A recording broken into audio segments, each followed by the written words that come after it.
अपने बेटे से बेपनाह प्यार करने वाली मां की कहानी, जो कर देगी आपकी भी आंखें नम। कभी आराम न करने वाली मैं आज अचेत पड़ी हुई थी। शरीर चेतना शून्य था, पर मैं पास खड़ी सब देख सुन रही थी, लेकिन किसी को भान ही नहीं था कि मैं देख रही हूं। पति सिर पर हाथ रखकर जड़वत बैठे थे। काफी लोग आ जा रहे थे। मेरी बेटियां आवाक बैठी थीं। कुछ लोग बार बार घड़ी देख रहे थे।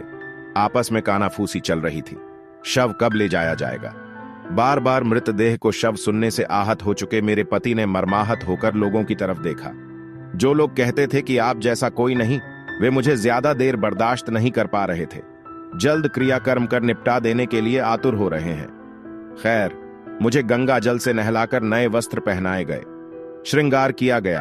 फिर पति को बुलाकर मांग में सिंदूर भराया गया, मुंह में तुलसी पत्ता और सोना डाला गया, हाथों में लड्डू दबाए गए, पर सब कुछ यंत्र चालित ढंग से हो रहा था। निस्पंद शरीर में भी दर्द का स्पंदन महसूस हो रहा था। बेटे की रात की फ्लाइट थी, वह कैंसिल नहीं कर सकता था। वह बहुत जल्दी में था। जल्दी से श्मशान ले जाकर चिता सजा दी गई। पंडित ने मंत्रोच्चार के बाद बेटे को अग्नि देने को कहा। वह अग्नि देकर पिता से बोला, पापा मैं जा रहा हूं, बाकी के कार्य आप कर लीजिएगा।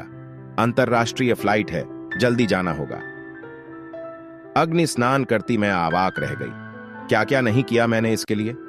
आज मेरा बेटा मेरे पूरी तरह से राख बनने का इंतजार नहीं कर सकता।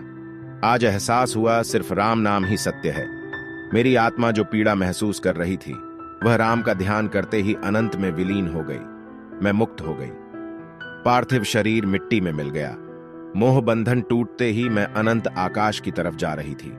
मुझे वहां से छोटी सी चींटी तक दिखाई दे रही थी, पर मुझे कुछ भी खींच नहीं पा रहा था। माया का फंदा गले से निकल गया था। मैं स्वयं मुख से हर्ष की छटा हटा नहीं पा रही थी। मैं उड़ रही थी अनंत में अपने गिरधर से मिलने को आकुल। माया मोह का फंदा जब टूटता है, परमात्मा के सिवाय कुछ न सूझता है।